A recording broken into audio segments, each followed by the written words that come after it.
Hey everyone, it's Denise Brown from the Caregiving Years Training Academy, and joining me today is Natalie. She is our intern this fall semester. She's a senior at University of Illinois in their community health program, and her goal is to become a nurse. So she's going to graduate in May of 2024 and then go to nursing school. So Natalie, thanks for being with me today. Yes, of course. Yes, like she said, I'm a senior at the University of Illinois, finishing up my community health degree, and then going straight into nursing right after. And I'll be interviewing her for the 17 caregiving systems. Yep, so Natalie's going to lead the interview. I am the interviewee. And Natalie, go ahead with your first question. So can you start off by telling me a little bit about your caregiving situation, such as your relationship with the caree, the length of time you've been caring for them, and then a little bit of the description of your life? Sure. So I am actually a former family caregiver. My caregiving experience ended in July of 2023. So I started helping my dad in 2004 when he was diagnosed with bladder cancer. The cancer spread in 2015. And at the same time, cancer on top of his head was spreading. So we were managing both cancers and continued to manage that until his death in July of 2023.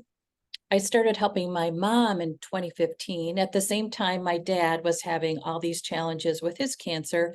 My mom had an internal bleed, which became an immediate and emergent situation. They couldn't stop it with typical intervention, so she had to have a emergency surgery to remove a third of her stomach, and that started her decline. She was diagnosed with Parkinson's a year before she died. She was a great advocate and had asked countless specialists and doctors for a diagnosis, and it wasn't until there was a new neurologist who was able to diagnose her on site. He saw her and said, "You have Parkinson's." And then my mom died in August of 2022. Okay. So you were managing both of them at the same time. Yes, right. Yes. And how did that interact with your personal life? Yeah, that's a good question because I think I finally have a perspective on it now that I've had a couple months after my dad's death. I don't think we realized during our caregiving experience how much it wipes us out and how little capacity we have for other things. I actually wrote a blog post yesterday and I'll link to it in our show notes. I have this really cute desk clock that I bought many years ago. And when the battery stopped, it was in the midst of my caregiving situation. And I thought, I'll never be able to fix that. I'll never be able to replace that battery. So I didn't. So I had this cute clock on my desk that never told time. And then 2 months after my dad died, I looked at it and I thought, I can figure this out. And of course I did. It's it's that hard during our caregiving experience that we don't have the capacity to think through something that for anyone else would be just a really simple process. So when I think about the caregiving experience and how it impacted me, uh, it swallowed me up. It swallowed me up. Yeah. Didn't have any time at all where you can focus on your clock. Right. Well, I couldn't think. I could not think of how to fix this thing, how to replace the battery. Just could not think. Couldn't think. So, when you were a family caregiver, which of the 17 caregiving systems did you navigate the most? So I was thinking about this as it relates to my dad's end of life. I am someone who loves words, except I love these diagrams as we think about what it's like to navigate all these systems. It just helps me release the experience. And to create this visual representation helps me feel like, oh my gosh, no wonder it was this hard. So in June 12th, my dad fell in his apartment in the independent living community he lived in. And he fell at 9 o'clock at night. And then couldn't get to his phone. Anytime he fell, he always was able to get to his phone. So I had been managing his falls for many, many years. This time he couldn't, but he was able to get someone to come in and help them. He called me as the EMTs were taking him out of his apartment, and I could tell by his voice that something really significant had happened. So I got to the emergency room. He wasn't in the cubby. He was having tests. He came back a few hours later and he could not swallow. And I could see that there was a problem because in his cubby, I could see spoons with applesauce, which meant they were helping him swallow the pills with applesauce. So he was in a bad way. So tests come back. The ER doctor says to me, he doesn't have anything that's broken. We could send him home. Now, they said this at 2 a.m. They always say that, regardless of what time it is. And I always say, no. So he was admitted to the hospital and then transferred to a hospital room, probably about 3:30 or 4 o'clock in the morning. But his leg, or I guess his hip area, was really painful for him. So next day, they order more tests. They realize that he has a fracture in his pelvis. And then there's a conversation about what to do about it. So there's a resident who works for a surgeon who comes in to see my dad and really encourages him to think about the surgery. My dad's doctor wants him to have the surgery. They are also reaching out to me to say, we think he should have the surgery. And I am saying no. My dad is saying no. My dad is telling everyone, no, I don't want the surgery. So he's in the hospital for about 36 hours. The resident who works with the surgeon comes in to see my dad Tuesday late afternoon and says, we'd like to do the surgery. But here's the thing. In order for us to do the surgery tomorrow, we have to drill a pin in your knee, hang 2 weights so that your pelvis is no longer feeling the pressure of your body, I guess. And then we'll do the surgery. But we have to do that tonight, and we have to do it in your hospital room. And because we're doing it in your hospital room rather than the emergency room, we can't give you anesthesia. So it's going to be a local, it's going to be very painful. Now, my dad has put me on speakerphone because I'm not there with him. I took a little bit of a break, and we both say absolutely not. Unfortunately, because everybody thought he should have this surgery, they weren't feeding him or giving him anything to drink. Now, his appetite was diminished, so it wasn't as significant as it could be, but he wasn't eating anything. So finally, the surgeon calls me at probably about 9:45 at night and says, do you want your dad to have this surgery? I said, absolutely not. Absolutely not. And he says, that's the right decision. Of course, he shouldn't have this surgery. By that time, the charge nurse, was so adamant that they get some kind of food and drink for my dad that he was having something to eat, but he could not swallow. Okay, so then we know that there's a significant problem and we're trying to decide, should he come home with home care, home health benefit, or hospice? I have a conversation with him and he's like, yeah, if this is the end, absolutely hospice. But we're not sure if physical therapy couldn't be something that's helpful for him. The challenge is you can't have physical therapy through hospice. It is a home health benefit, and you can't have home health and hospice at the same time. So it's either or. So we think about it. My dad at this time is 91, but he had been independent for the most part, declining, but independent prior to this fall. So we think maybe he could bounce back, but we've had the conversation with him about hospice. I have, and we know if we try home health and it doesn't work, we're going to go to hospice. Okay, so he's discharged home. There's a hospital bed that they've ordered, and this hospital bed is probably 30 years old. If you've ever been a student in a Catholic school in like the 1970s, you know what those desks looked like? Honest to goodness, his bed looked like that. And I have it on the diagram. It's where the ouch is. It had a crank. So it wasn't completely remote control. There was a crank. You had to actually crank the bed to actually have it higher or lower. There was a remote control for the head and the foot, but there was a crank. So you can imagine how old the mattress was. Yeah. That's the bed. That's the bed. That's the bed that hospice paid for. So we try to get him settled. He's got a fractured pelvis, so he hasn't been weight bearing for, by this time it's a week and a half. We get PT to come in. My niece is there during the PT visit. My dad can't do it. He cannot get up. His body is failing. His body is failing, which is why he cannot swallow. And I think what happened is he actually had a stroke and then he fell. So then we decide to go to hospice, but it's never an easy transition, even though we've been using palliative care for him and we'll actually use the same organization for hospice. So I had hoped that we would have a smooth transition from palliative care to hospice care because we're using the same organization, but it's not, because we have to get an order from his doctor. They have to fax the order, so that's why I have a fax machine. And then hospice has to go through these faxes and schedule an evaluation.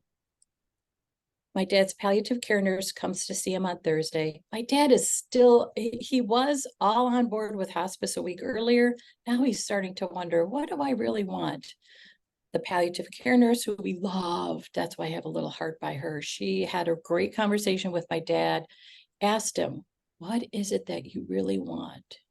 And he said, I want to be with Sally, my mom, and Tim, my brother, who had died 2 years earlier. So we knew it was time for hospice. Okay, so Friday, the doctor's supposed to fax an order to hospice. Faxing, right? Faxing. Over the weekend, my dad is having a terrible time. We're doing whatever we can to manage his pain, but we don't have enough in terms of a higher dose. We don't have morphine. We're just using something that was prescribed to him at hospital discharge. My dad actually calls the doctor on Sunday morning at 6 a.m., calls the answering service and says, you've got to get me hospice. And so then the doctor actually makes a house call to see my dad later in the day and says, I faxed the order. We're going to get this all straightened out. So I call the hospice provider at 9 a.m. or 8:30 in the morning on Monday and say, do you have a fax to start hospice for my dad? Oh, we get a lot of faxes over the weekend, she says. We're going through it, but we haven't had a chance to go through it. I say, you've got to go through this. My dad is in pain. We need to start hospice. Well, we'll go through it. We'll go through it. Oh my gosh. So then I call the doctor's office and I say, have you faxed it? Well, we'll have to look through our paperwork and see if it was faxed. I said, my dad is dying in pain.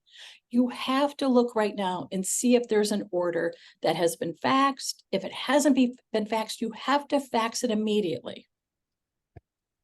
So at 9:15, someone from the doctor's office calls me back, 9:15 in the morning, and says, we just faxed it. So they hadn't faxed it on Friday, even though they were supposed to. So that's the thing about these systems.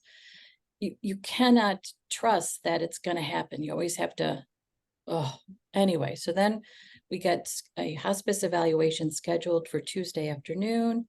We meet with the hospice nurse. The hospice nurse gives us a list of pain meds. The pain meds arrive that afternoon, and we all kind of take a sigh of relief, but my dad is still struggling. The next day, I have to lead an 8-hour training. So I'm not going to be there, but my niece is. My niece and I talk on her way to see my dad, like at 6:30 in the morning, and we create a plan. We just decide my niece is going to start pain meds. But the way the medication is in the bottle and the way the dosage is on this sheet that the nurse left doesn't match. And so my niece is trying to figure out what's the right dosage. So I'm in this online meeting. She knows she can't reach me. So she calls my sister. My sister starts Googling to figure out what is the right dosage. And then they figure it out. And that's how we get the pain meds started. We had gone through this with my mom a year earlier, so we knew to keep track of when we were giving the dosage, how much we were giving. So we were comfortable, but still, we were just kind of trying to figure it out on our own. because we started hospice, they were able to give him a better bed. So the ouch bed with the crank left, the new bed arrives. Unfortunately, it arrives at Tuesday night at 8 p.m. without any call to let us know it's coming. I just happened to be there at my dad's apartment when I see the medical equipment rental company drive up in a van, and I think, oh no.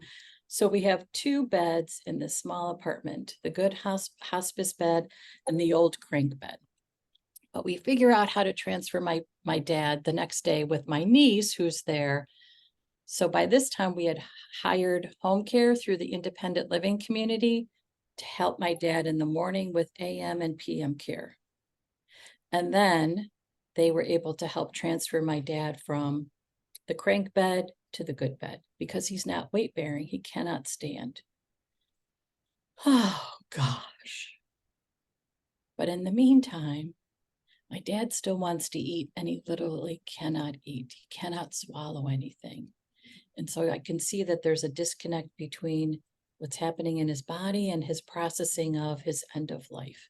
So we struggle a little bit about getting him meals that he can't eat and trying to figure out how do we adjust that, but it just becomes a moot point. So we would get meals for him knowing he couldn't eat them because he requested them, and then he would try to eat and he just couldn't eat. Okay, so then on Friday morning,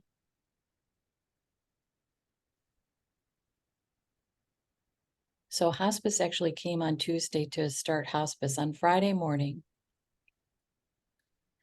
the home health aides from the home care company, who were fabulous, absolutely fabulous, give my dad a bed bath. Oh, actually, I just want to back up for a minute. So on Friday morning, my sister's with my dad and I'm at home working. My sister calls me and says, Dad wants to go to the hospital. And I said, why does he want to go to the hospital? And Julie, my sister says, he just feels it would be better if he was in the hospital. He wants to go immediately. And I say, we could manage everything at home. We're okay. He's okay to stay home. We can do this. So then my sister says, Denise says you can't go to the hospital. You have to stay home. She didn't say it that way, but it's kind of, yeah. Denise said, no, we're okay. So then the aides come to give him a bed bath. They finish up.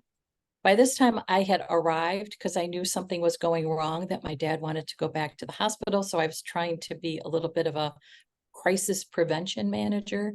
So they finish up getting a bed bath and my dad settles back into the hospital bed and he says, oh, thank you so much. I feel like a shiny new penny. I feel like a new man.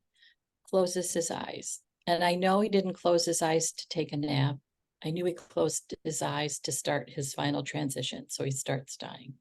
And then the next day, my sister is about to leave and I say, don't leave, he's dying. So then my sister says, I call my brother. My niece is on her way. I call her to give a heads up. Grandpa's actively dying, so she's not surprised by anything. The massage therapist from hospice shows up. My dad started actively dying at noon. At 12:30, the massage therapist showed up. No call, just showed up. And I said, well, he's dying. Okay, well, I can do some things for him. She played some music and that was pretty much it. And then she left. But as she was leaving, she said, you know what, I think some others should come to support you guys. I'll call the music therapist. So then the music therapist actually does call me and say, I know things are changing. How would you feel if I came today? And I said, sure. So the music therapist comes. She's delightful. She plays music. She plays requests. We ask for some Beatles songs. She is engaged in a conversation and actually was lovely. So then she leaves and then we figure out what are we going to do overnight. So because we have to give the pain meds every 4 hours, and my dad was actually able to manage it overnight prior to this because he's no longer responsive. I go home, get my stuff, and then I spend the next few nights with him so that I can get up to do pain meds. But we also have a home health aide through the home care company checking in on him. So when I'm up dispensing meds, she's just coming in to check on him, and she's actually great company for me. She is just an amazing, delightful woman, so kind, so helpful, truly helpful. The next day, hospice calls to check on us, probably about 3 o'clock in the afternoon. And the hospice nurse says, "How are things going?" And I said, "Well, my dad is dying. He's actively dying." "Oh, do you want a nurse to come?"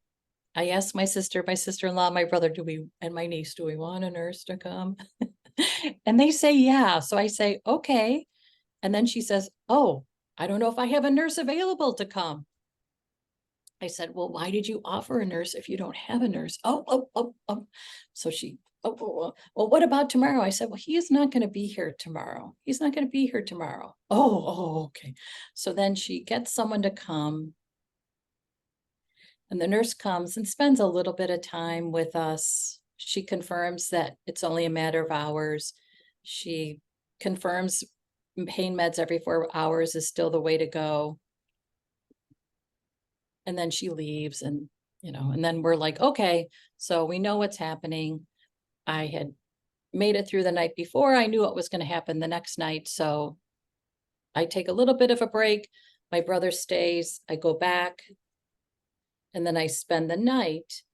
But I could tell things were changing for my dad. So at 2 a.m. when I got up to give him pain meds, you really can see that someone is getting very, very close to death. So at 5 a.m., the home health aide is coming to check on my dad, and I can tell that his breathing has significantly changed.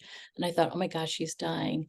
I don't want the home health aide to be alone when she sees this. So I get up, and the home health aide comes, and she's so kind and helpful. And again, this is through the home care agency. It's not through hospice. So this is a home health aide through the home care agency. She is delightful and kind. She spends some time with me. She says, "Well, I have to go check on other residents, but I'll come back and check on you," just out of the goodness of her heart. So then it's 5:30 or so when I call hospice to alert them, because they have to send a nurse to pronounce my dad dead. So I call, they send out a nurse. At the same time, there's this terrible rainstorm that's happening. In the retirement community where my dad lives, there's a bit of a walk from where you park to the entrance, to the elevator, to my dad's apartment. Probably takes you 5 or 6 minutes. When the hospice nurse arrives, she doesn't say hello, she doesn't introduce herself. She immediately says, "This was horrible getting here because of the rain. The rain was terrible. It was terrible."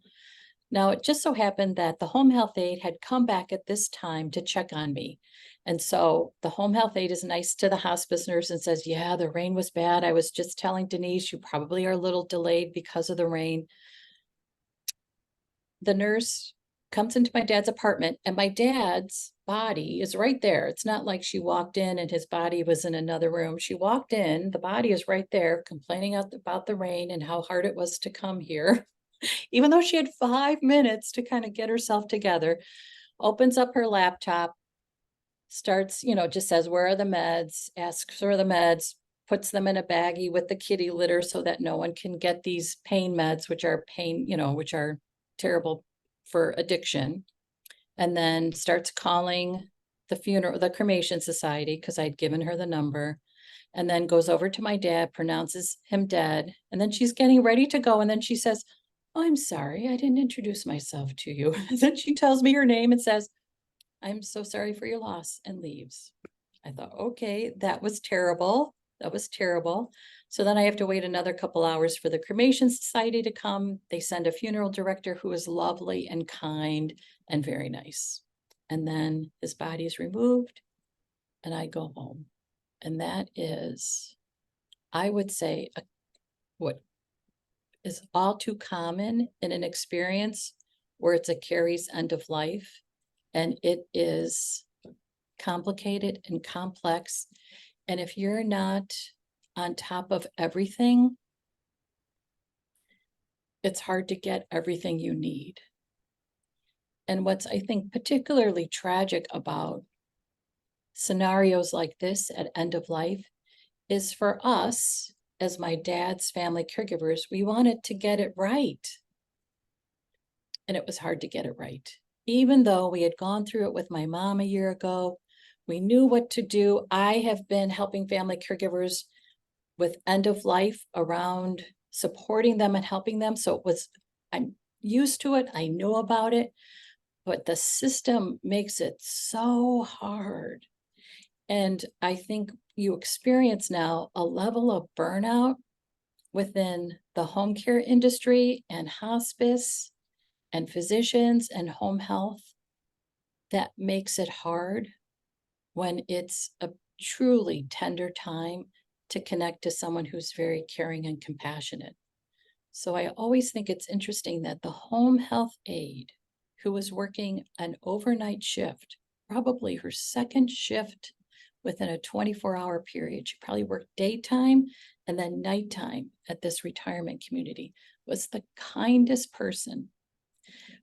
She probably made 20% of what any other healthcare professional made.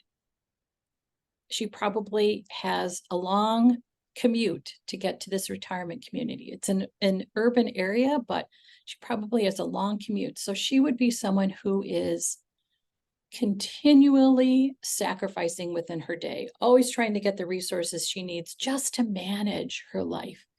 You would think that it would have been her that would have been so burnt out that she wouldn't be able to compassionately be there with me. And she was the one at 5 a.m., at 2 a.m., showed up all the time, right on time, who checked on my dad, who made suggestions, who brought supplies that hospice did not provide for us that we needed, and was kind and caring. I just think, I don't, yeah, it's just gotten so hard for so many reasons.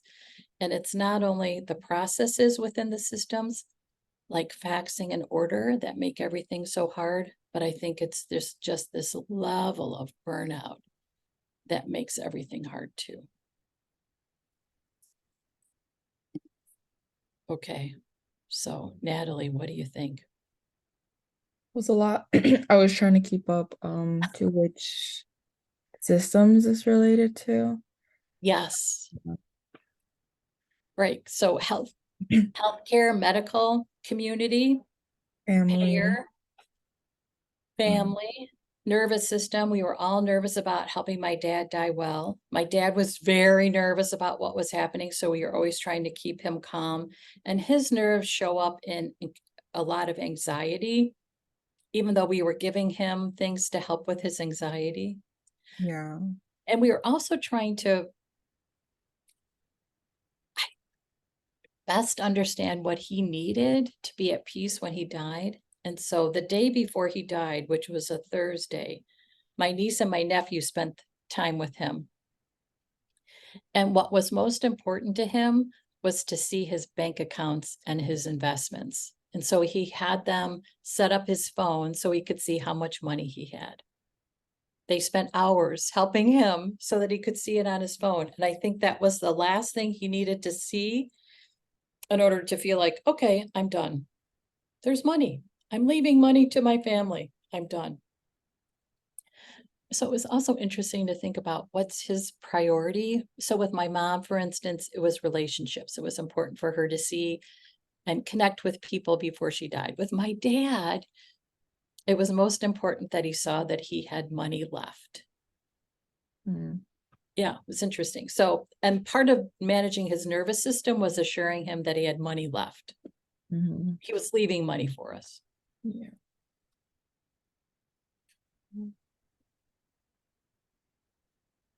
You know what's interesting? So climate actually entered the equation with that rainstorm.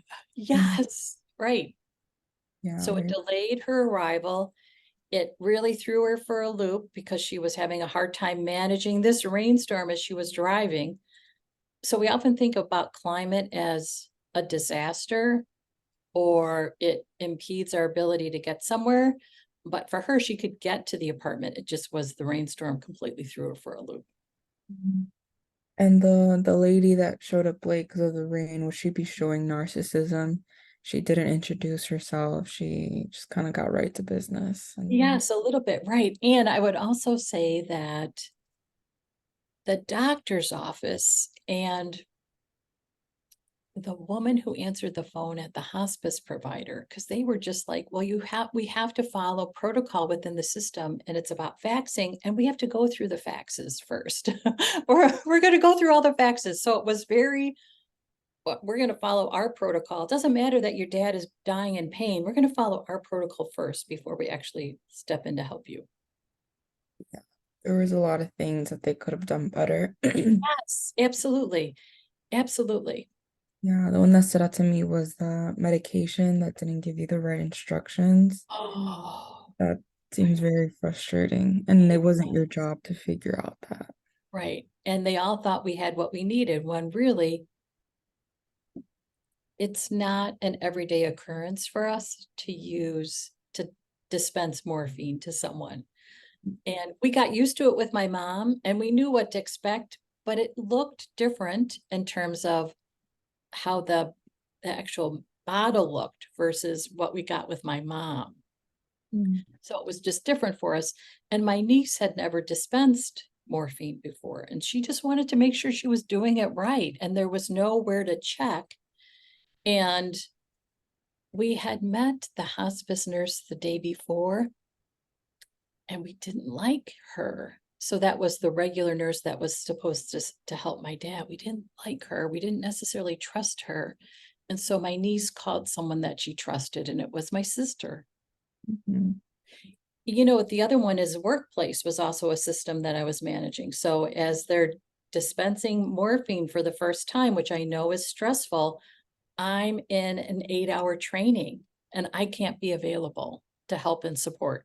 So I'm trying to do this before and after, and keeping my fingers crossed that everybody's going to be okay. What emotions describe what it was like to navigate all these systems? Well, it was incredibly frustrating. Mm. You kind of also, I think, lose a little faith because it just feels so hard to get the help. Mhm. Except that home health aide that was there with me overnight, she really restored my faith in humanity. She was just an amazing, wonderful woman. So she gave me hope back. She gave me hope back. I also think that, you know, you're so anxious about doing it wrong. We wanted my dad to have a comfortable, peaceful death. And when a bed with a crank that you know is about 30 years old is delivered, I mean, you just kind of think, what has happened that Medicare doesn't have access to good beds? I mean, what if my dad didn't have us around? What is it like for someone who lives by themselves that relies on paid caregivers around the clock, for instance, to have a hospital bed with a crank? I eh, I mean, yeah. So I guess in many ways it's heartbreaking. So you're kind of heartbreaking, your heart is breaking around the end of life, but it's everything else that breaks your heart too, that you know that it might be hard for your caree to have what he or she needs, even just a hospital bed. Yeah. What was helping you cope when you were navigating these systems? Well, because it's the work I do as well, I knew it was helping me improve my work. So what happens to me personally is not just what happens to me personally. I know it's others that are going through something similar, so it really helps me focus in on how could I help someone else who has a similar situation. So that often puts me in the observer role. So even though you do kind of take all this personally, you think, oh my gosh, are we the only ones getting a hospital bed with a crank? You step back and think, we're not the only ones. What has happened? And it helps you as the observer then think about, well, how could I help others in this situation? Because others are in the same situation or similar. Girl, after this difficult situation, what would you have loved to do or have that will help you? Yeah, that's a good question. So I think about how do we cope? So what helps us cope? So for me, it was just regular conversations with my niece, who was pragmatic and realistic. So if I was having an emotional response to something, she was pragmatic and realistic. I should also mention too, now my dad, I'm so happy he's at peace in heaven. He's a narcissist. So he would be the other narcissist in this equation. And it was very difficult for him to actually, he's not something that could relate to how you're feeling. So he understood that the help we were providing was a lot. And he did worry about whether or not it was too much for us. But it's very difficult for him to think about, for instance, I'm not sleeping at night. I would show up early in the morning to get his pain meds. And he was oftentimes just really unkind. So I would call my niece and say, "Oh my gosh, you would not believe what grandpa said to me at 6 a.m." And she would always say, yes. She was practical and realistic, and it was okay. Mm. So that helped. And I also think, we really understood what my dad needed. So something that he needed every day was a gin martini. So it didn't matter what time of the day he requested a gin martini, we made him a gin martini. And I think just this idea that your Caree so well, you know how to meet his needs, that is comforting. Anybody else walking into that situation might think, should you really be giving him a gin martini at 11? Absolutely. Absolutely. We all knew, none of my siblings or my niece or my nephew, no one said anything other than, yes, let's make him one. So my nephew was helping out a couple days and I would give him instructions. Here are the pain meds. Here's the gin. Here's how you make a gin martini that grandpa will like. And he was like, okay, yeah, totally. I could do it. Okay. Yeah, I found your graph helpful when trying to point out the caregiving systems, because I got to actually see and the relationship between anything I was confused about. So that was helpful for me to see. Yeah, because it is confusing. Mm-hmm. It's very confusing.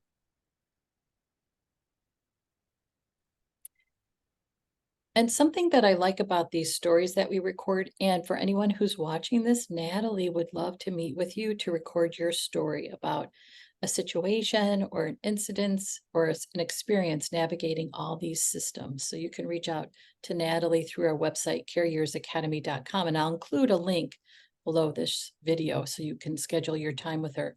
Something that I think is so helpful about these conversations is that it turns a concept like system navigation into a real life example of how hard it is. So we can say system navigation is hard, but unless you hear these real life examples, it's hard for you to understand why it's hard.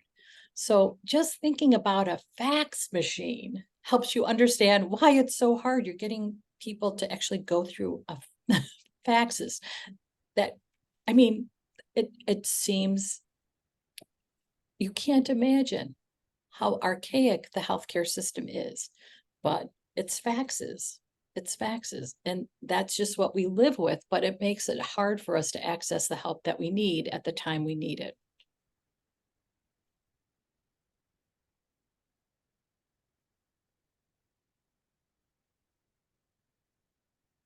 Um, yeah, I asked all my questions. Okay, so we're done. Okay. Natalie, thank you so much. Of course. So Thank you for sharing your story. yes, and I hope these experiences will be helpful as you pursue your career as a nurse. Because Thank you. these stories will really help you think. You'll be able to see all the dimensions of the experience you have with patient and family caregiver. Oftentimes it can feel one-dimensional, but you're seeing all the dimensions because you understand, for instance, that a family caregiver who is right in front of you also might be taking time off from work, being the one that's going to communicate with siblings about what comes next, making decisions, and ensuring that the Caree really has what he or she wants and needs. So you'll be able to see a much fuller picture than just what's standing in front of you. And I think that's really important. Yeah, definitely. If it wasn't for this, I don't think I would have ever heard it on the other person's side. Yes, yes. Okay, Natalie, thank you so much. Of course. And thanks to all of you for watching and listening. And we would love to record your story of what you experienced navigating the 17 caregiving systems. And Natalie would love to interview you. So click on the link below this video to schedule your time with Natalie. Okay, thanks everyone. Bye-bye.